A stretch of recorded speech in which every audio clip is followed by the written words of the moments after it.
Did I really just buy a new car? I did. Well, what did you get? Alright, I just bought a... Hi guys, wait a minute, why am I in the back seat? Let's get to the front.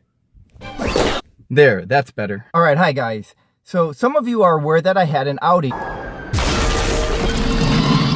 And that was my favorite car to date. I went cross country in that in January, and its Quattro really made that car feel secure under all road conditions. So if I like the Audi so much, why would I get a Lexus? Well, I've had that Audi for several years now, and I've never bought the same car twice in a row, and probably because I'm crazy, but also because I think getting the same car, even if it's a new car, it would make me feel like I've had the same car for 8 or 10 years. So getting a new car actually makes me feel like I'm really getting a new car. That's silly, but that's an honest explanation. The Audi was really nice. I have no complaints about it. I would have one minor recommendation for their navigation system, and that's to make it not take so long and be more responsive. Now I got to be careful what I hope for, because this Lexus is so tech heavy stitched here. I'm not sure what that noise was, but oh, I got an email, so let's take a look. That was that beep that I heard. So I can read it or ignore it, or I can have it read back to me. One of the things that I wanted to share with you was one of the coolest part of this car. So if I press this button right here, watch what happens. I can see everything and control everything from the steering wheel here. This is a nice safety feature, this lane departure. Obviously I have to program everything in here. That's where I can see my messages. And this is the part here that looks like carbon fiber. Here's a place for my phone. This has 3 modes: eco mode, regular mode, and sport mode. I test drove it in the sport mode here, and I thought the engine's a lot growlier, if that's a word. It just growls more. It's a nice sound to it in sport mode, and the suspension is a lot firmer. It's a lot tighter. You actually notice a difference between each of these modes, and I was a little skeptical because I haven't had that experience before where each mode wasn't really noticeable to me, but it is in this. The gear shift knob here, this is nice, and all of the stitching here, this is actually hand stitched here, and that's a nice feature by Lexus here, to have it hand stitched here. These are the rims here, right? They're like a charcoal gray. It's like a DLC coated watch, so it's going to help it look cleaner. The tail lights.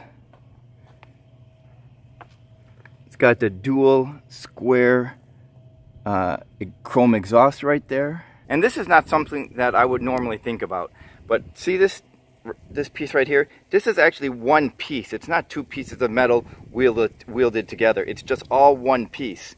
I think that's something actually Lexus is known for, from what I recall earlier. These rear view mirrors are huge.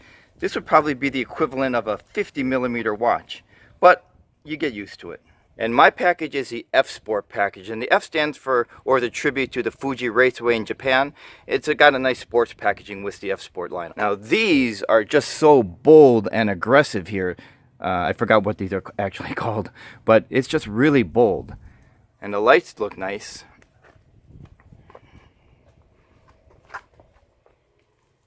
This is going to be the first car that I'm going to have to actually read the manual, study the manual, how to program everything in. So I wanted to show you guys this key fob. It's really nice. It's actually an attached but detachable leather pouch here. That's really nice. And here you can see where it says F for the F Sport line. But this is actually a really fancy key fob, as Sam just photobombed this video, but it's just something I wanted to share with you guys. And here's the valet key. This is actually my second time around for a Lexus. And this is also the second car in a row, starting with my Audi, where the specs on its acceleration was the least important to me, probably because I'm older and that is not as important to me. The more important thing is the braking system for me, and I've noticed that this really brakes very sharply. When I was younger, I admit that it was sometimes fun to accept the challenges at a stop sign or at a red light, but those days are long gone. So I look for other features, and the interior feature has always been more important to me than the exterior feature. I like that Audi. It's more subtle, yet you can't stop looking at it. But this is a lot more aggressive, this Lexus. And I wasn't sure how I felt about that spindle on the grill because it's so aggressive. But, you know, it took a minute for me to get used to it. And obviously it grew on me and I liked it. But this car is much more aggressive than what a body styling than what I'm used to. But, you know, I like it. And I like it really because of the interior. And it's got so many nice features in the interior. So there isn't much more for me to report on. I just wanted to share this with you, or like a watch unboxing, and I'm not sure what they would call it for a car, an unveiling maybe.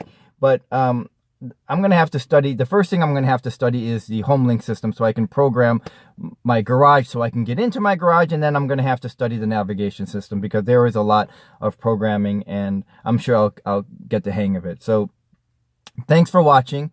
And have a great rest of the weekend. And we'll be back with our next watch content. I think I'm going to put that up on Tuesday. So have a great rest of the weekend. Bye. And I'm really proud of that video. So here's a sneak peek of it. We know the battery sends energy to the watch so the watch can run. But a lot of you might be thinking the Grand Seiko is a safe bet, except in this case.